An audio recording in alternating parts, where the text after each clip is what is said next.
across the South Coast, live from Solent University. You're listening to Solent Sports News. Good afternoon, I'm Connor Minnis. It's 4 o'clock and you're listening to Solent Sports News.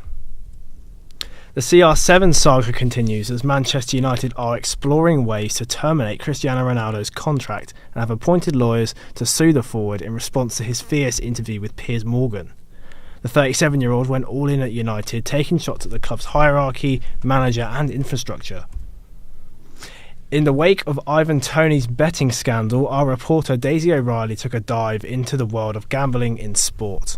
Ivan Toney has been assisting the FA over alleged gambling offences. With the recent news that Brentford striker Ivan Toney has allegedly breached betting rules, it has brought up the point of how tempting it can be to bet during your playing career. Toney was charged by the FA this week with an alleged 232 breaches of betting rules. Nigel, a season ticket holder at Brentford, shared his thoughts on the matter. I think footballers gambling deserve a ban. Players have been banned before and all players know that the rules state they must not bet on football. To me it shows stupidity, contempt and greed.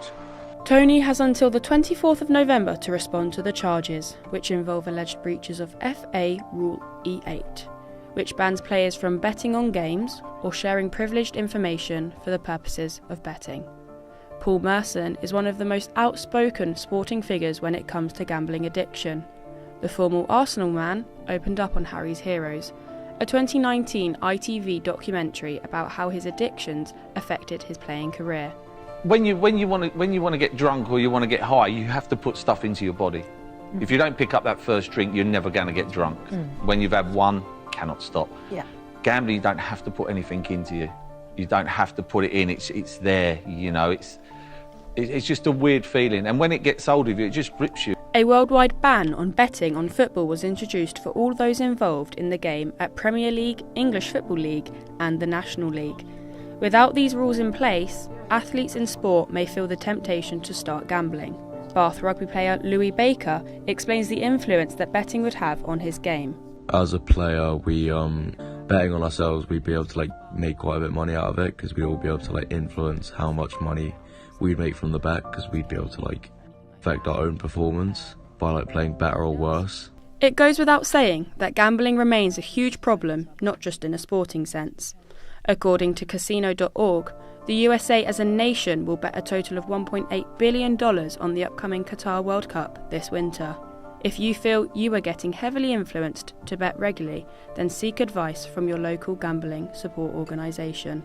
I'm Sam Chamberlain, Professor of Psychiatry at Southern Health. That was a consultant psychiatrist at Southern Health, who has recently opened a gambling treatment service here in Southampton. It will have a strong focus on flexible working patterns for staff and the use of innovative digital technologies. For example, we'll be giving evidence-based psychotherapy over the internet for patients. Gambling can result in major mental health repercussions. Therefore, it is vital you get the support you need. There is another YouTube boxing event this weekend as Hasim Rahman Jr. takes part in the social media phenomenon KSI's Misfits boxing promotion. Big name influencers are becoming more and more intertwined within the sport. George Rees-Julian has delved into this new era to find out whether it's here to stay or whether the bubble will soon burst. This is it right here. Ain't no more YouTubers coming over here anymore. That's true. This is the last YouTuber you'll ever see. Coming, baby. KSI. Mr. Beast. You know what? That was Roman Reigns midway through his undisputed WWE Universal Championship match against YouTube powerhouse Logan Paul, seemingly putting a stop to social media stars entering the squared circle.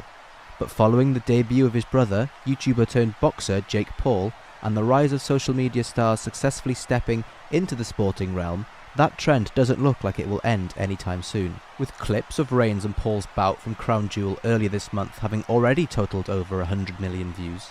Tom Campbell from Cultaholic Wrestling believes that this is only the start. One thing WWE are always keen to do is reach out to non-wrestling markets. I absolutely think this will open the door for more social media influencers, more YouTube personalities, more non-wrestling people to be a part of wrestling.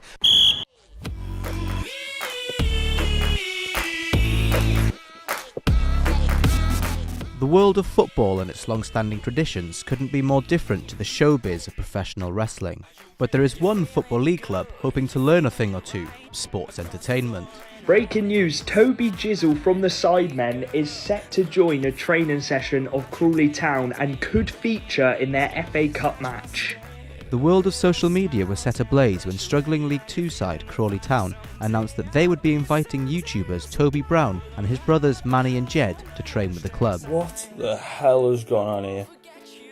Oh my god. Initial reaction wasn't great. However, many fans and journalists soon come to realise what the club were hoping to achieve. I think the younger fans, the fans that know more about YouTube, they were quite excited about this. This is massive. This is a huge thing for Crawley. That's the voice of Ashley Adamson-Edwards, a reporter for the Crawley Observer. I think this is only the start of what they're doing. Look, they are a revolutionary group of owners. Maybe it's not always conventional and it's not the same as what every English owner does, but they're doing things that are trying to attract a lot of attention to the club. We're in trouble. Something's come along and it's burst our bubble. PR expert Lindsay Watt is less certain about the future and fears that the traction could be short-lived. I do wonder if there might be a crash at some point. I think for now, though, yes, it's just continuing to build and grow. But I think it's going to be harder to capture that audience because you have to be quite niche. And also, I think organisations are becoming slowly less interested in the enormous macro influencers and much more interested in the micro and sometimes even nano influencers.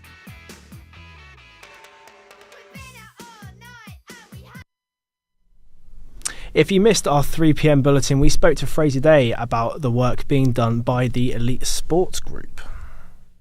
Hi guys, so I'm live at the team hotel. And the side have just finished a friendly match against Hythe and Dibden, which they unfortunately lost 4-2. Basically, what this is a group of young academy players from India that have come over for the week. They've played multiple friendlies throughout the week, and they went to Stamford Bridge yesterday to do the Chelsea Stadium tour. So yeah, it's a group called UK ESG, and it's led by a guy called Latbir Singh, who is actually a partner with us here at Solent University. And yeah, they're a group of lads ranging age 10 to 14. Siraj, why don't you come and talk to me now? One of the players is just running over to talk to me now. Come and talk to me, Siraj. Just into this here. Yeah. How have you found the week? It's very good. It's nice. There's a lot of football, which is nice. We played 2 matches. Lost, but good experience. And who did you used to play for? Back in India, I played for Skoda once, the Barcelona Academy. I came to Brighton in London. Yep. Before COVID, 2 years before COVID, I came to Brighton. So. And then did you have to go back for COVID? Yeah, I went back. Right. Yeah. And are you looking to become an academy player again soon? Yeah, yes. Yeah, and what position do you play? Striker.